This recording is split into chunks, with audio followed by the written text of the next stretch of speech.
Hi, this is Kara from the Special Needs Mom podcast. And this is Angela from Especially Organized, Sensible Solutions for Special Needs Moms. We have this heart for special needs moms. And so we thought, you know what, let's combine forces.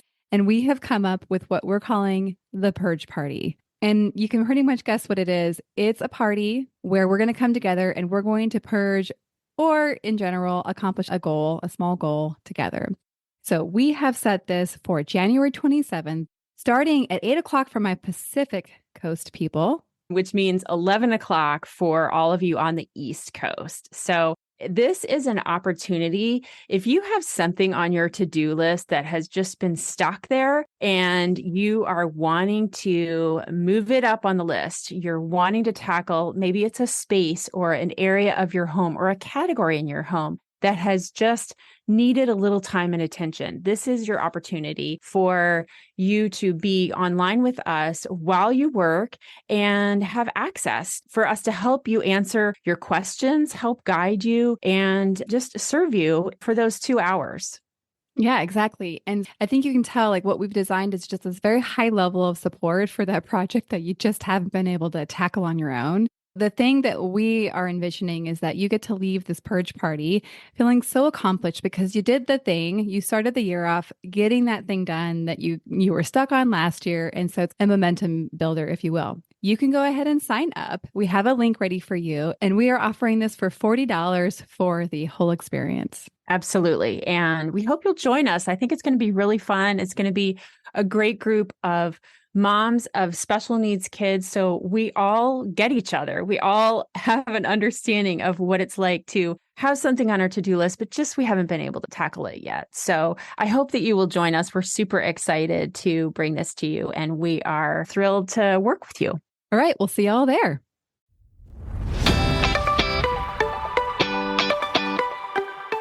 Hi, I'm Kara, life coach, wife, and mom to 4 incredible and unique children.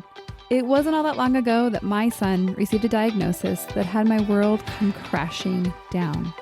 I lacked the ability to see past the circumstances, which felt impossible, and the dreams I once had for my life and family felt destroyed.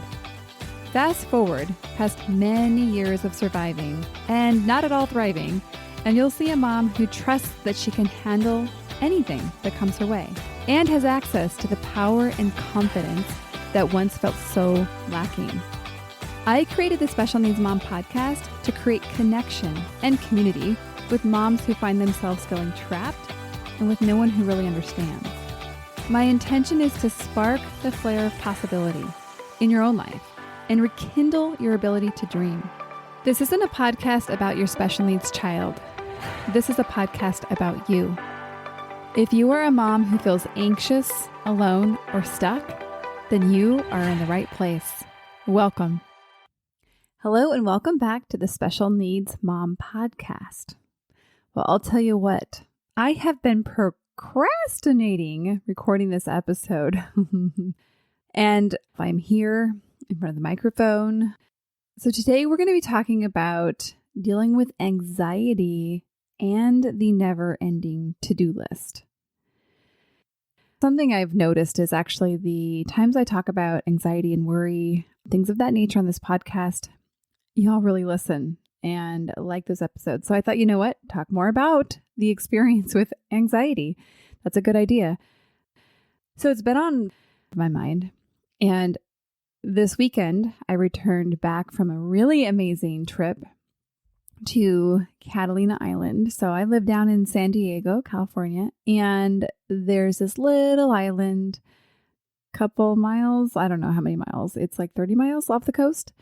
And one of my really good friends brought us out there, and they live out there during the summer. And so just hosted us and treated us to the most amazing weekend. And funny story, if you follow me on Instagram, you will have seen that I met up close a very, I don't know if we'll call him friendly, a stingray.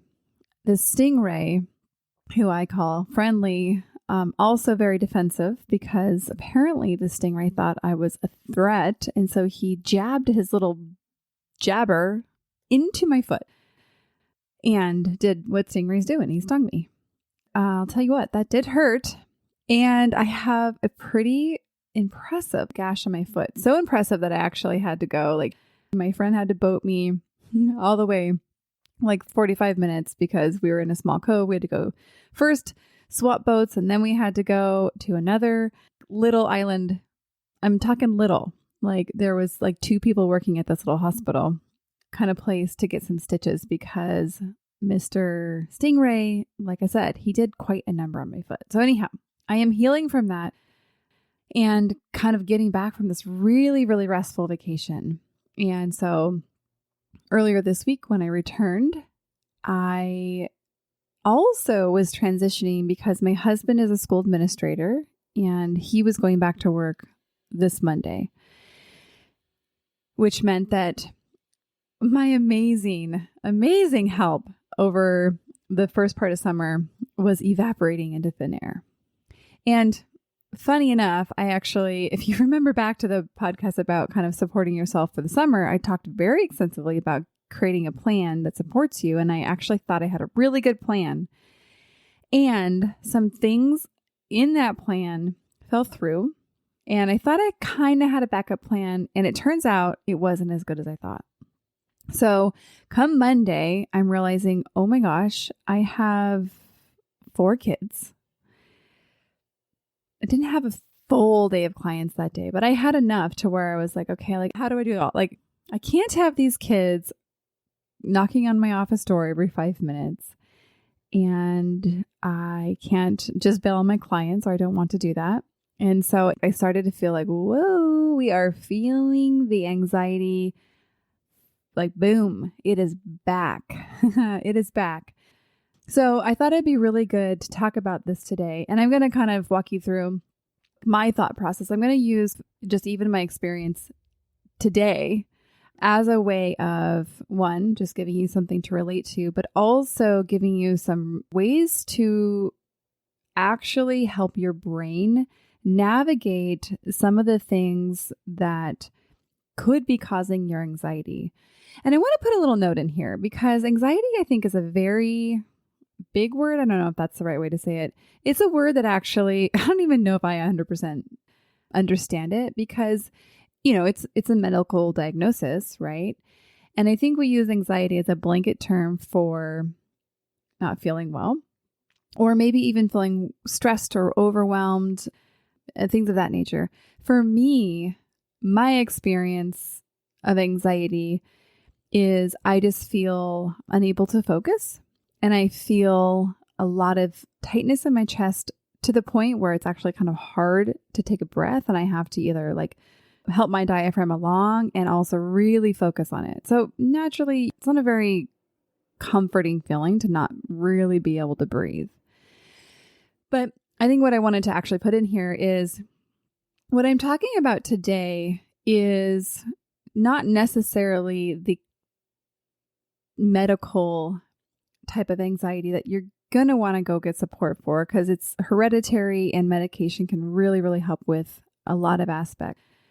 What I'm talking about today is the type of anxiety, and this is what I believe I have in my case, that's stemming from the experience that I have to do a lot of things and I don't feel like I can. Just what happens inside of my brain, my mindset, that actually physically causes this experience in my body.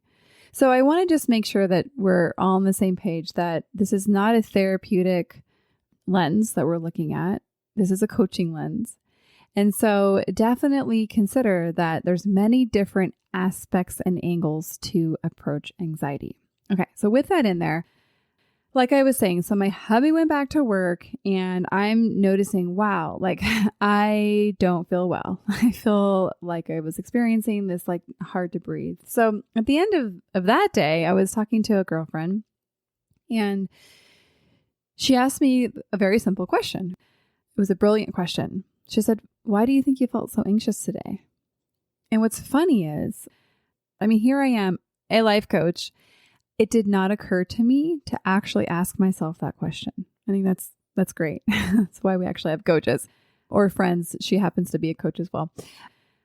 It is easy when someone asks you that kind of question to be like, I don't know what's causing my anxiety. Because actually anxiety is one of those things that often is very vague. Anxiety, I want you to also recognize, breeds in lack of clarity and vagueness. Like it just loves it. And so it's easy to answer, I don't know. I don't know why I feel this way. And what's funny about that is that would probably cause more anxiety. But something that I often challenge my clients to do and challenge myself as well is to answer the question. You might not be 100% right, but my guess is you're going to be pretty darn close. And it's definitely going to be good enough. And it's going to get you further along and down the line to supporting yourself. So when I answered that question this morning, as I was doing a little bit of writing, I asked, why did I feel so much anxiety? And this is what I came up with. I thought I had a lot to do, and it felt like I had to do it all at one time. I was having a hard time moving because of the stitches in my foot. And that made me feel like I couldn't do the things that I needed to do. And I did not like that. I have some big projects coming up, actually. I'm not ready to share them yet, but I will certainly soon. And it's very exciting. And it's actually asking me to step outside my comfort zone. And nobody likes this, no matter how long we've been doing this. And so I feel like I have some anxiety about that. Like, I don't know, like, am I going to be good enough? Am I, all these like looming things. You see how all these are like looming, like not very clear. Other thought about my own anxiety. I feel on my own because hubby went back to work. I don't know what to do with my kids. I had a plan for the day, but I allowed myself to think that I should do or could do more. And I'm going to go into this one more because actually I'm going to give you an exercise to try out. And actually it's funny is what that last one was actually is me not doing the exercise that I'm suggesting very well. Oops. Between, I don't know, the last couple of days, I came up with this picture of what I think happens inside of our brains when we're having this kind of swirl of all the different things that we as special needs moms feel like we need to do. It's like walking into a candy store and thinking that you have to eat everything all at once because of naturally it's candy. You want to eat all of it. And so maybe you want to eat the chocolate a little bit more than the sour bears. Because those are good, but let's just all agree chocolate's the best. So it's walking into the store and thinking, I have to eat everything all at one time. It kind of ruins the chocolate, right? Like you can't enjoy anything because you're grasping for everything. And that, my friends, is a little bit what our minds do with that to-do list, right? Because I know everyone has that to-do list, that thing, whether it's on your phone or whether it's on your computer, whether it's on a million pieces of paper, or whether it's just in the back of your mind, lurking, constantly leering at you. You have that, right? So consider that that's the candy store. And your brain, if you do not teach it how to be helpful, will just tell you, I have to eat it all at once. I have to do everything all at one time. It's all important. At least it feels that way. Okay. So alternatively, I want you to consider that the exercise that I'm going to share a little bit later is teaching you to walk into the candy store and to choose your 5 favorites and to savor them and enjoy them. And then when you think, I want that other one too. You just remind yourself, I'll come and get 5 more tomorrow. And I'll choose that one tomorrow. Because remember, like I said, you chose these 5 pieces of candy and you actually got to think, okay, I get 5 pieces of candy. Which ones do I want? I hope you're following my little metaphor because the candy is actually your time. Yes. How many pieces of candy is the time and the energy that you have to expend in any one given day? Okay. And you might actually have to say, you know what? Because of the commitments I already have in my life, I actually only get 3 pieces of candy. And that's okay. I'll get 3 again tomorrow. But I just have to make sure I choose the candy in a way that really serves me. Like I really am only going to go for the lemon ones with chocolate. I'm going to go for those ones. You know, like the ones with that like fluffy stuff that's in like Milky Ways. That's good. But like if I only have 3, I'm going to choose the best ones. Okay. I'm getting a little too into my metaphor.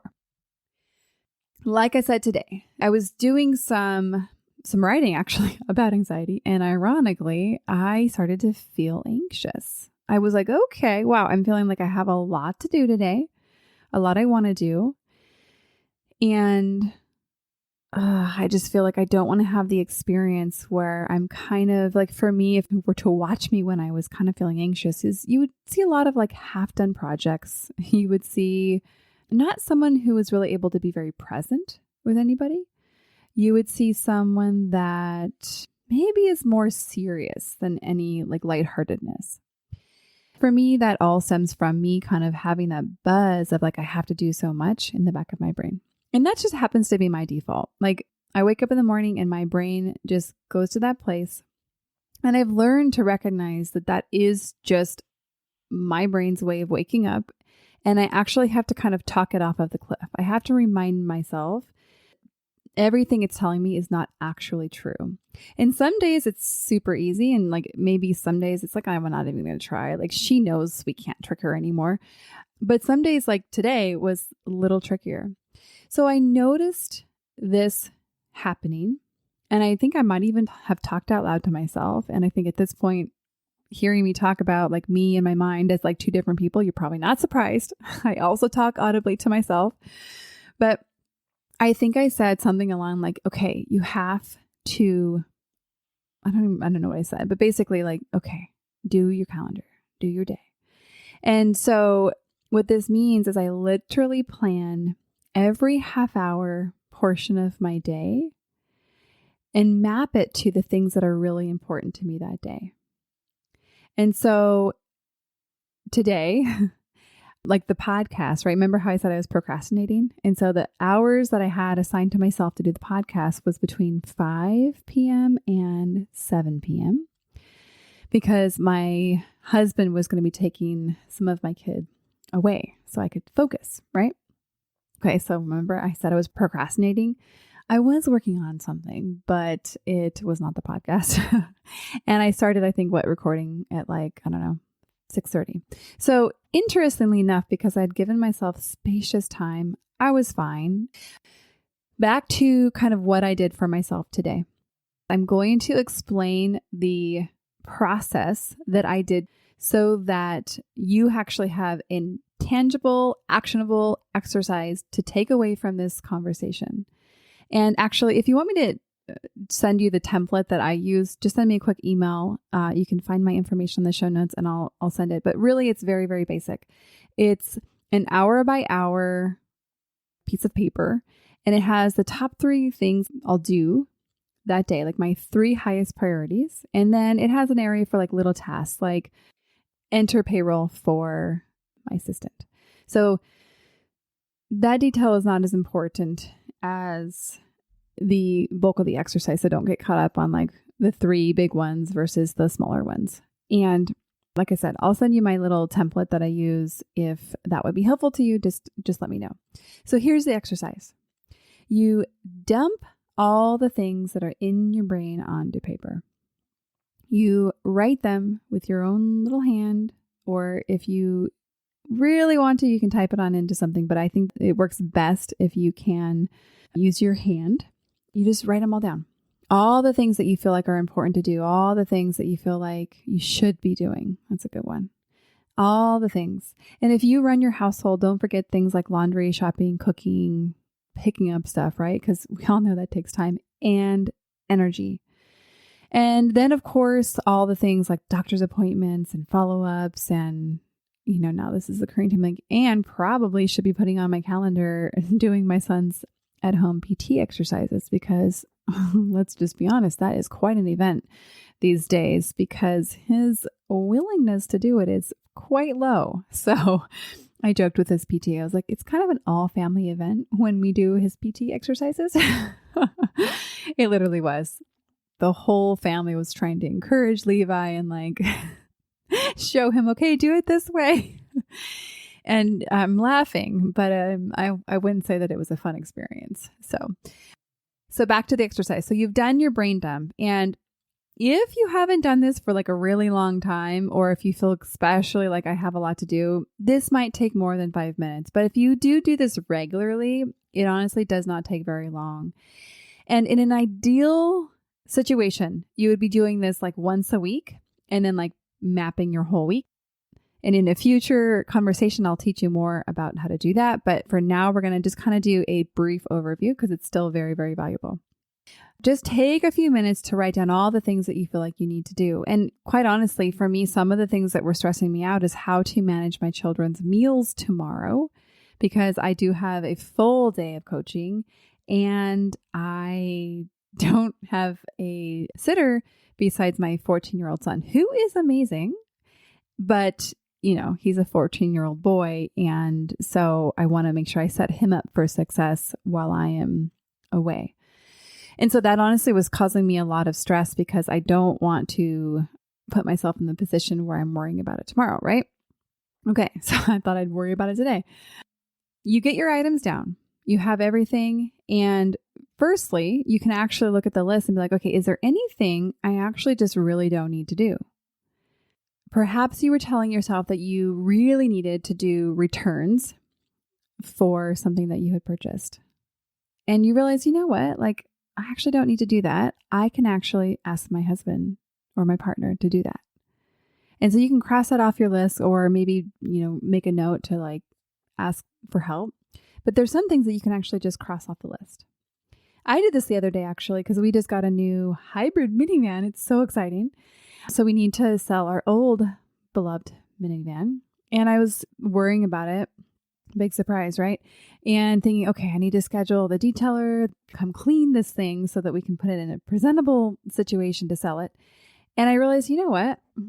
I do not have to be the one to manage this, like any of it.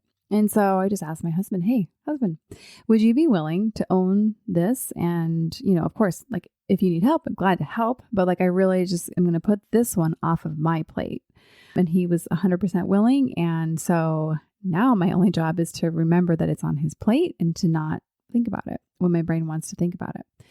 Like I said, you're going to go through and you're going to take anything off the list that doesn't need to be there. Then you're going to go through and you're going to find the ones that truly are maybe more urgent or are the most important for you.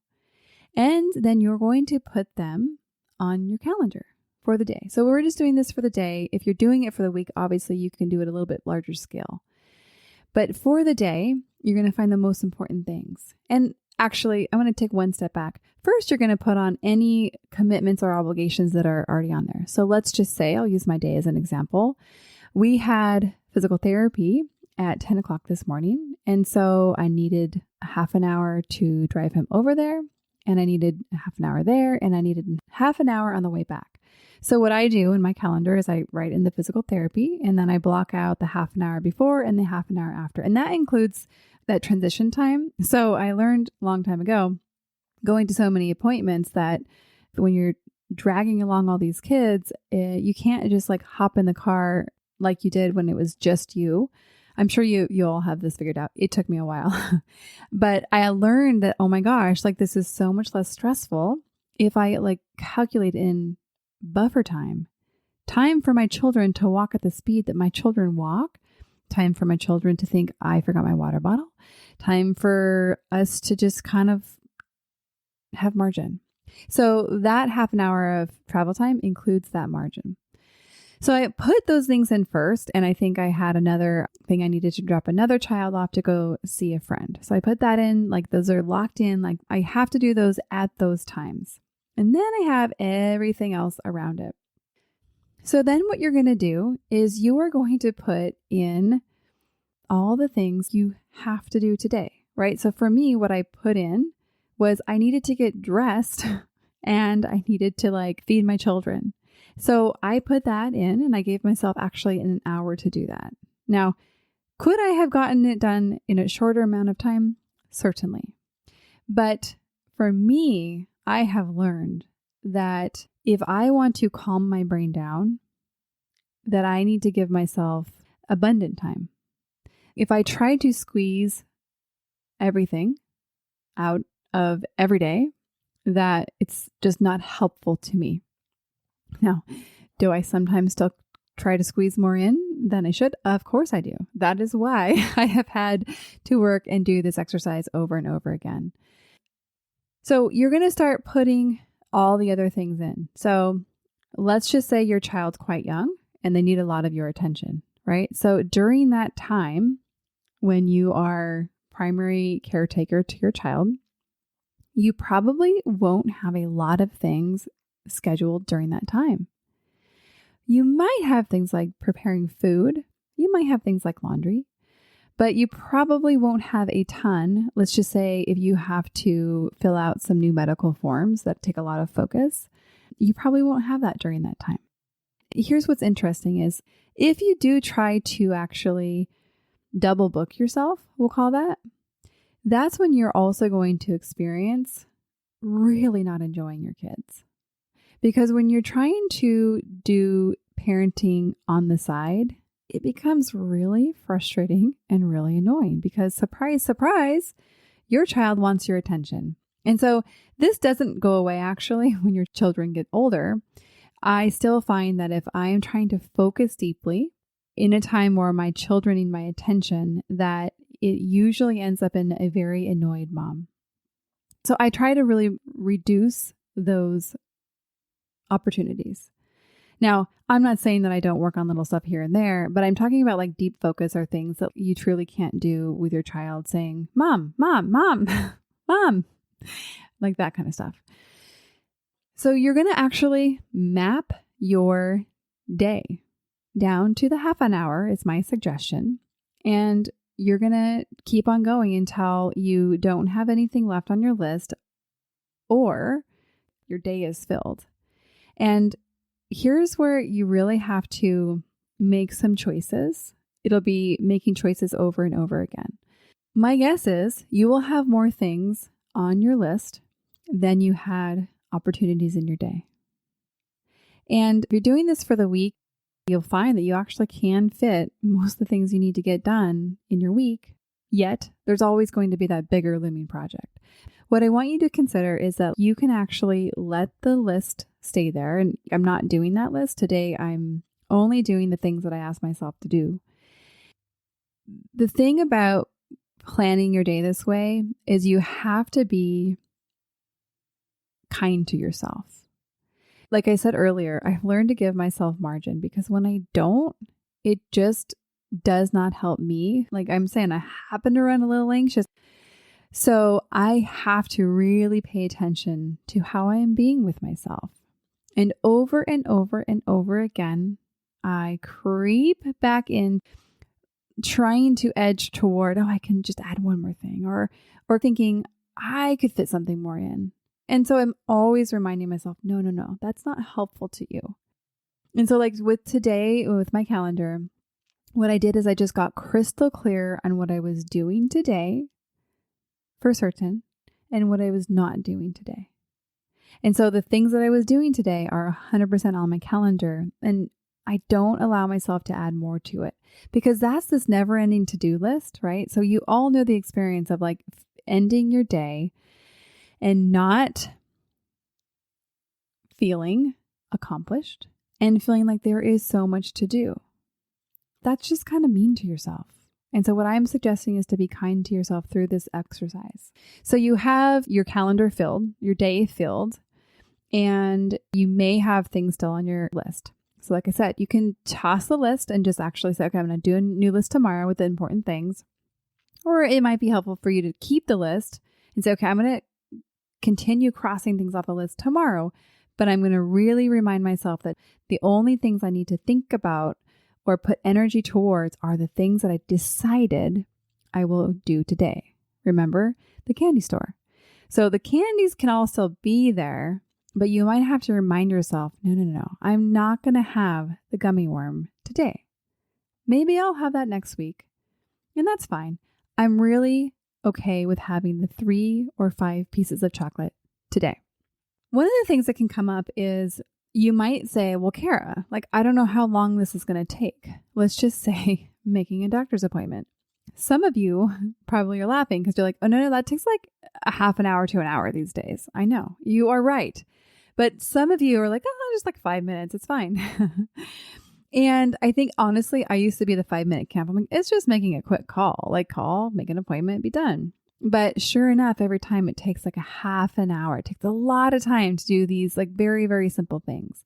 So again, what I like to do on these things is I make a guess. I make my educated guess on how long it will take me. So for a doctor's appointment, I would probably guess a half an hour. Now, this is where it gets fun.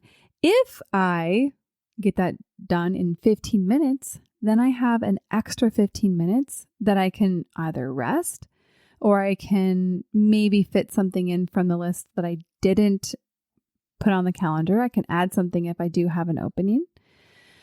Or I can recognize, okay, like maybe already something else overflowed and now it's all evened out again. So it's like, I know it sounds really, really rigid and almost like, whoa, that's like a lot of detail to plan your day by the half an hour. But I never expected to go exactly as I plan. But knowing I have a plan, really hear this part, knowing I have a plan allows my brain to rest.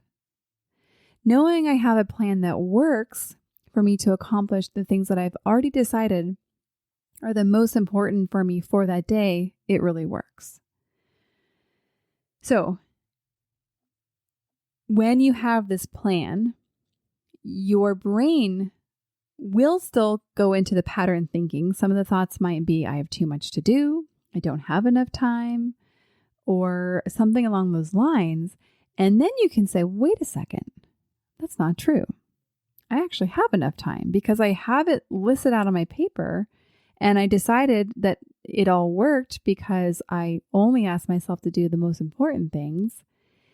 And I don't have to continue thinking I don't have enough time. You can actually shift to say I have sufficient time, or I have plenty of time, or maybe I have just enough time. And that sounds like a small deal, but that actually is what shifts your experience. Actually how you feel in your body when you shift from thinking I don't have enough time to thinking and believing that I have sufficient time, right? So this is not just making up something.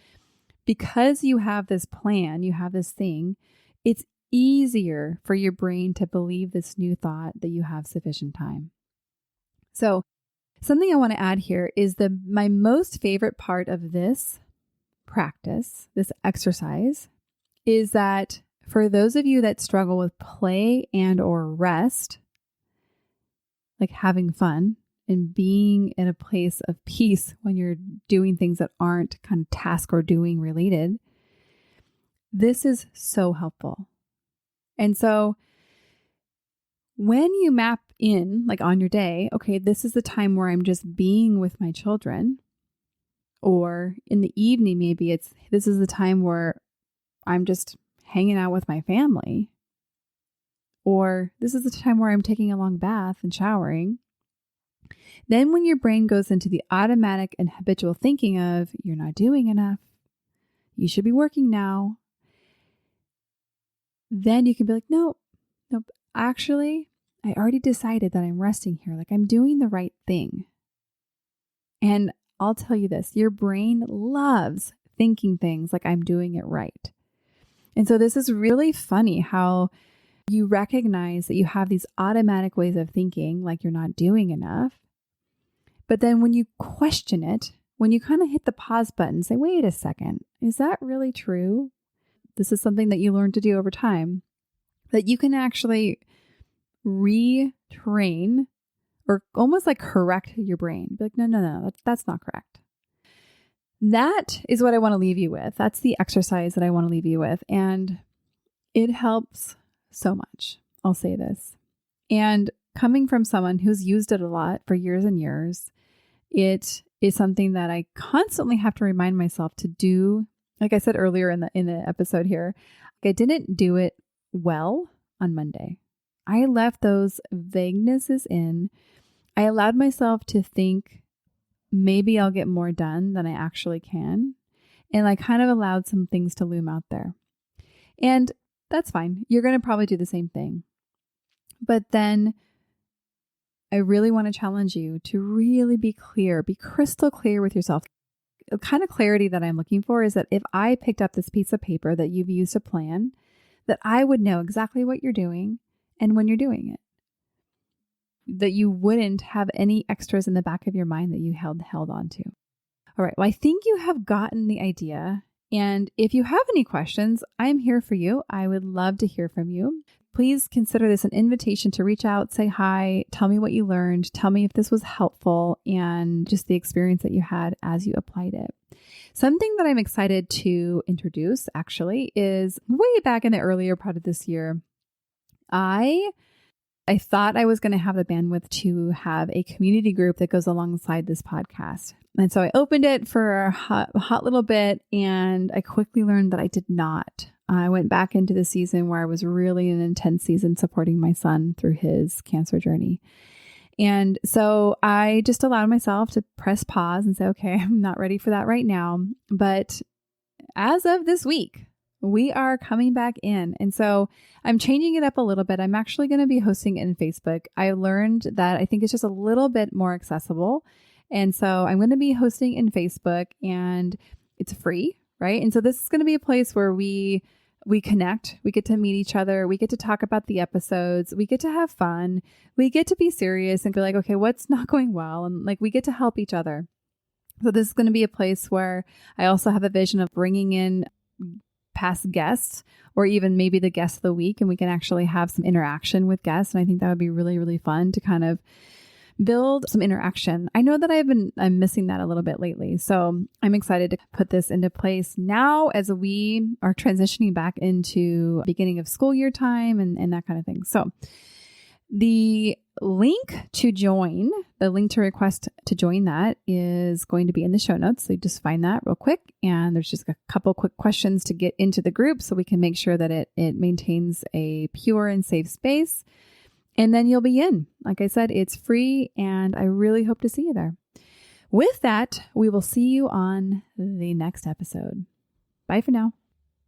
One more thing before we officially wrap up this show. Sometimes when I'm listening to podcasts, I have the experience of wanting more. I'm listening at the very end thinking, I sure wish that episode didn't end. I invite you, if you feel in any way the same way, I invite you to the Special Needs Mom podcast community, which is a free group that I host on Facebook, where we as a community of fellow moms who listen to this podcast and are experiencing life in similar shoes, get to talk to one another, get to share stories, get to actually interact. I hope you'll consider joining. See you over there.